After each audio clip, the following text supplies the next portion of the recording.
this reminds me of Jean Ziegler's quote that a child who dies from hunger is a child who was murdered.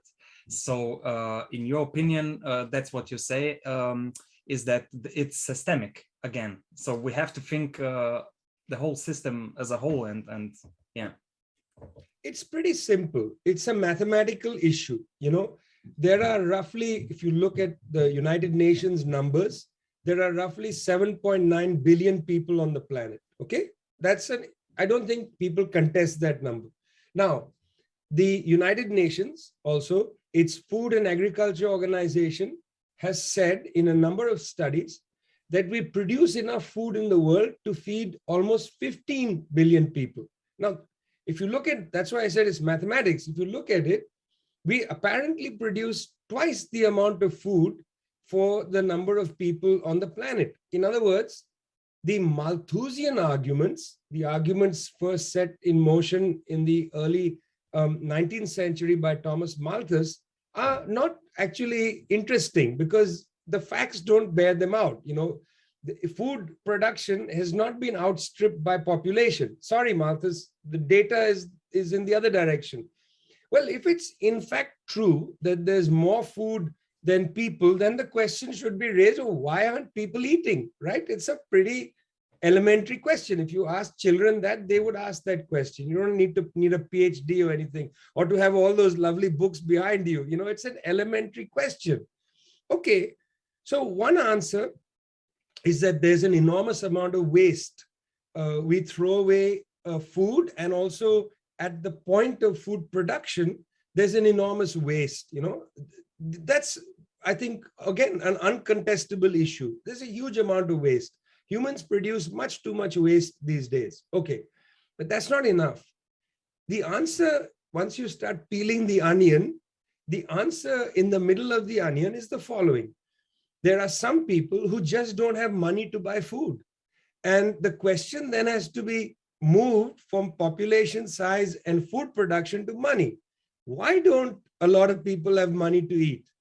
Well, the only way to get money, or perhaps the only two ways, or three ways, I should say. One is you inherit the money from your forefathers. You can inherit the money. Secondly, you steal the money. I forgot about that way. You can steal the money from somebody. And the third is you go out there and you sell your abilities and you earn the money. Well, you know, most people don't actually inherit money. When my father died, for instance, his bank account had 0 rupees in it, literally 0 rupees. Most people in the world don't actually inherit money. They may inherit small amounts of money, but not wealth, really. Secondly, most people don't steal. In fact, a very small minority of people steal. And this, of course, begs the question, what is theft and blah, blah, blah. After all, Pierre Proudhon had it very well. He said property is theft, but let's set that aside. That's a political debate. The third one is the real question. People just don't earn enough money. Why don't they earn enough money? Well, now we come to a whole moral landscape.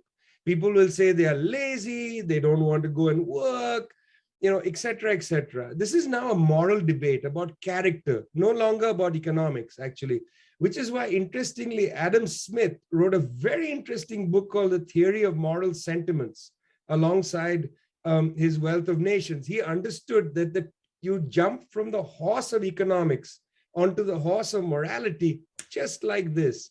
And governments of the right in particular are moral governments. They are not rational governments. They moralize about the people. Well, in fact, again, if you look at it carefully, it becomes pretty clear to most people that it's not that people don't work hard. They might work very hard, but they simply, at the end of the day, don't have enough money. Well, this leads you to the reality of exploitation.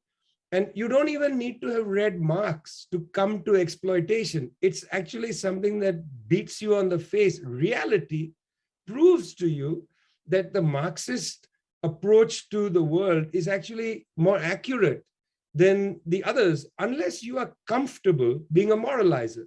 You see, if you're quite comfortable saying the poor are lazy, well, then that's an adequate explanation for you. There's nothing more to be said.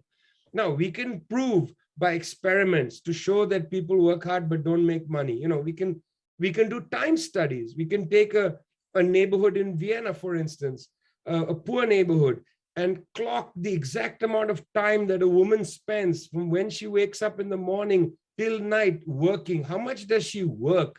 And we will find, I think this is pretty obvious, that she works a lot. Then we look at the end of the day, how much change does she have in her pocket? Well, not very much.